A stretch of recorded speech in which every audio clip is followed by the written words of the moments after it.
अस्सलाम वालेकुम स्टूडेंट्स। आज के इस लेक्चर में हम एक्सरसाइज 1.2 को स्टार्ट करेंगे, जिसके अंदर हम अंडरस्टैंड करेंगे कि टाइप्स ऑफ मैट्रिसेस कितनी होती हैं और हम उन्हें कैसे क्लासिफाई कर सकते हैं और हम किसी मैट्रिक्स को किस तरह आइडेंटिफाई कर सकते हैं कि ये कौन सी मैट्रिक्स की टाइप है। तो स्टार्ट करते हैं। तो जी बेटा, स्टार्ट करते हैं हम क्वेश्चन नंबर 1 से, जिसमें हमें गिवन है कुछ मैट्रिसेस। ठीक है, आपने उसमें आइडेंटिफाई करना है कि वो आपके पास कौन कौन सी मैट्रिसेस हैं और आपने इनमें स्पेसिफाई करना है कि आपकी कौन सी मैट्रिक्स आइडेंटिटी मैट्रिक्स है, कौन सी रो मैट्रिक्स है और कौन सी कॉलम मैट्रिक्स है। ठीक है, और कौन सी आपके पास नल मैट्रिक्स है। ठीक है, अब इन सब को हम आइडेंटिफाई करेंगे, क्लासीफाई करेंगे। ठीक है, तो स्टार्ट करते हैं। अगर आप बेटा बात करें ए मैट्रिक्स की, ठीक है, जो कि आपको क्वेश्चन 1 में गिवन है, तो आपने यहाँ पे देखें आपकी तमाम की तमाम जो ए मैट्रिक्स है उसकी तमाम की तमाम एंट्रीज वो सारी जीरो हैं।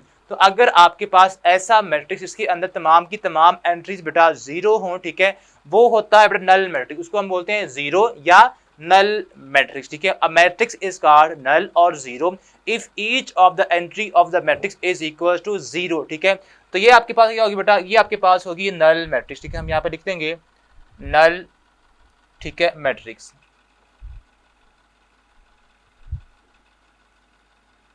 ओके बेटा, अब बेटा नेक्स्ट हमारे पास बी मैट्रिक्स है। हमने ये बताना है कि बी आपके पास आया कौन सी मैट्रिक्स है। ठीक है, तो हमने इससे पहले पढ़ चुके हैं कि ठीक है कि आपके पास रो क्या होती है किसी मैट्रिक्स की और कॉलम क्या होते हैं। ठीक है, तो अगर आप यहाँ पे देखें बेटा, इस मैट्रिक्स के अंदर सिर्फ एक ही रो है। रो बेटा बोलते हैं, हम रिपीट कर देते हैं, रो बोलते हैं जो आपकी हॉरिजॉन्टल लाइनें होती हैं। ठीक है, अब ये हमारे पास एक ही आपके पास हॉरिजॉन्टल लाइन है। ठीक है, अब हम ये कह सकते हैं कि इसके अंदर, इस मैट्रिक्स के अंदर सिर्फ और सिर्फ एक ही रो है। ठीक है, तो अगर आपके पास ऐसा मैट्रिक्स आए जिसके अंदर एक ही रो हो, ठीक है, उसको हम बोलते हैं रो मैट्रिक्स। अब matrix is called row matrix if it has only one row. ठीक है, तो आपके पास ये जो बी मैट्रिक्स होगा इसको बेटा हम यहाँ पे लिखेंगे रो मैट्रिक्स। ठीक है, ये हमारे पास क्या होगा, ये हमारे पास आएगा रो मैट्रिक्स। आप बिल्कुल ऐसे ही अगर आपके पास कॉलम एक आ जाए, ठीक है, अगर आप बात करें सी और एफ की, यहाँ पे देखिए हमारे पास जो दोनों आपके पास मैट्रिक्स हैं क्वेश्चन 1 के ही हमने लिखे हैं। ठीक है, अब यहाँ पे एक ही कॉलम है, यहाँ भी एक कॉलम है और यहाँ भी एक कॉलम है। ठीक है, तो अगर ऐसा मैट्रिक्स इसके अंदर एक ही कॉलम हो उसे हम बोलते हैं कॉलम मैट्रिक्स। ठीक है, तो ये आपका बनेगा कॉलम मैट्रिक्स। ठीक है, तो हम यहाँ पे लिख देंगे कॉलम, ठीक है, मैट्रिक्स।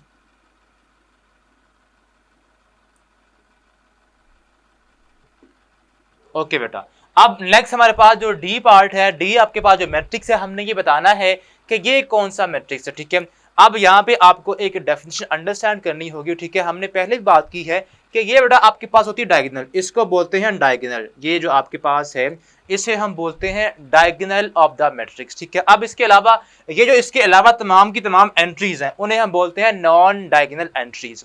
ये होती हैं डायगोनल एंट्रीज। ठीक है, अब इसके अलावा जो भी आपके पास नंबर्स होंगे इस मैट्रिक्स के अंदर उसे हम कहेंगे नॉन डायगोनल एंट्रीज। ठीक है, अब इसके अलावा हम अगर यहाँ पे हमें गिवन हो जो आपका डायगोनल मैट्रिक्स है, जो आपका डायगोनल सॉरी है, ठीक है, वहां पे तमाम जो एंट्रीज आ रही हैं वो 1 हो और इसके अलावा बाकी तमाम आपकी जो एंट्रीज हैं वो 0 हो, तो इसको बेटा हम बोलते हैं यूनिट मैट्रिक्स। ठीक है, ऐसा स्क्वायर मैट्रिक्स इसकी जो डायगोनल एंट्रीज है 1 हो और नॉन डायगोनल एंट्री 0 हो, तो वो हमारे पास बेटा होता है यूनिट मैट्रिक्स। ठीक है, उसे हम बोलते हैं यूनिट मैट्रिक्स, या आप उसे ये भी कह सकते हैं आइडेंटिटी मैट्रिक्स।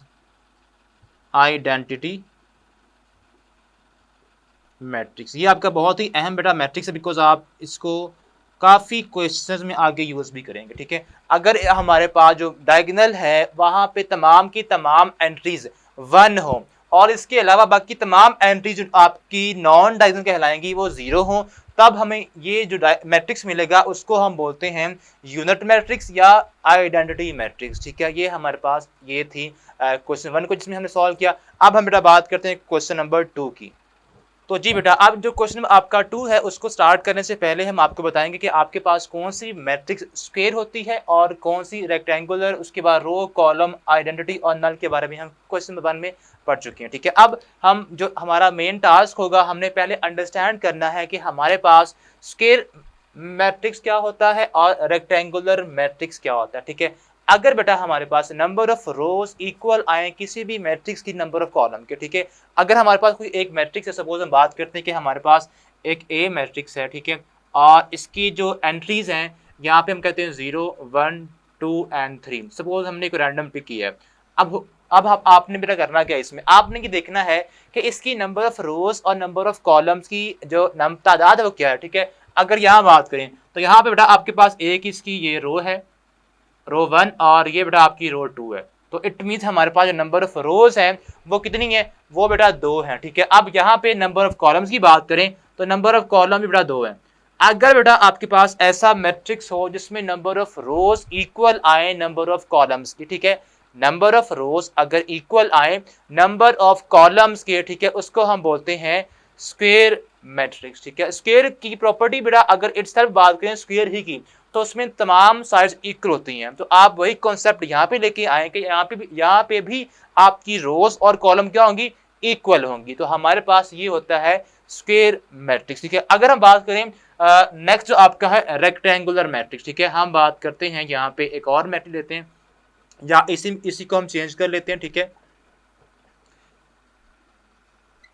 1 और 2। अब यहाँ बेटा देखिए हमारे पास जो नंबर ऑफ रोज हो गई हैं वो आपके पास 3 हो गई हैं, ठीक है, और नंबर ऑफ कॉलम आपके पास 2 ही हैं, ये कॉलम 1 है और ये आपका कॉलम नंबर 2 है, ठीक है। तो अगर पहले केस का ऑपोजिट अगर आ जाए, नंबर ऑफ रोज इक्वल ना आए नंबर ऑफ कॉलम्स की, तो बेटा उसको हम बोलते हैं रेक्टेंगुलर मैट्रिक्स। बिकॉज हम यहाँ पे देखें तो यहाँ पे नंबर ऑफ रोज 3 है और नंबर ऑफ कॉलम्स आपके पास 2 है, ठीक है। अ मैट्रिक्स, ठीक है, is called rectangular matrix if the number of rows is not equal to number of columns, ठीक है। तब उसे हम क्या बोलेंगे, तब बेटा वो बनेगी रेक्टेंगुलर मैट्रिक्स, ठीक है। अगर नंबर ऑफ रोज इक्वल आए नंबर ऑफ कॉलम्स के तब क्या थी वो, तब वो स्क्वायर थी, अदरवाइज रेक्टेंगुलर मैट्रिक्स, ठीक है। ये आपकी प्रॉपर्टी या आप ये कह ले अंडरस्टैंडिंग है इन दोनों मैट्रिक्स की। अब हम जो क्वेश्चन में हमें गिवन है उनको हम आइडेंटिफाई करते हैं कौन कौन सी आपके पास यहाँ पे कॉलम है, कौन सी रो है, कौन सी रेक्टेंगुलर है और कौन सी नल मैट्रिक्स है। तो स्टार्ट करते हैं। तो जी बेटा अगर हम यहाँ पे हमने कुछ लिखी है मैट्रिक्स, अगर हम इनकी बात करें तो ये आप देखें जो आपका फर्स्ट पार्ट है उसमें जो आपको गिवन मैट्रिक्स है उसमें नंबर ऑफ रोज अगर आप काउंट करें 1 एंड 2, इसकी 2 रोज हैं, ठीक है, और आप नंबर ऑफ कॉलम्स को काउंट करें तो ये हमारा बेटा 1 2 एंड 3। तो 2 आपके पास रोज है और 3 कॉलम्स है। तो इट मींस अगर number of columns is not equal to number of rows. तो जी बेटा अब हम बात करेंगे क्वेश्चन नंबर 2 की, जो कि हमने आइडेंटिफाई करना है कि हमारे पास ये आपको कौन कौन सी गिवन जो मैट्रिक्स हैं कौन कौन सी, इनका नाम क्या, ठीक है। अब बेटा अगर आप फर्स्ट पार्ट को देखें, जो आपको फर्स्ट पार्ट में मैट्रिक्स गिवन है इसमें आपके पास आप काउंट करें तो नंबर ऑफ रोज कितनी बेटा आप काउंट करें इसको, नंबर ऑफ रोज, ठीक है, number of rows is equal to 1 and 2। यहाँ पे हमारे पास 2 रोज हैं और काउंट करें बेटा नंबर ऑफ कॉलम कितने, नंबर ऑफ कॉलम्स, ठीक है,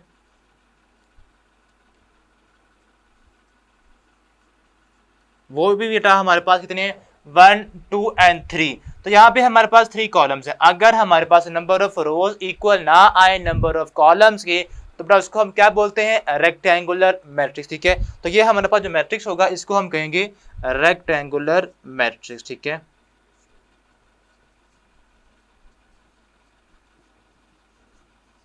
रेक्टेंगुलर मैट्रिक्स।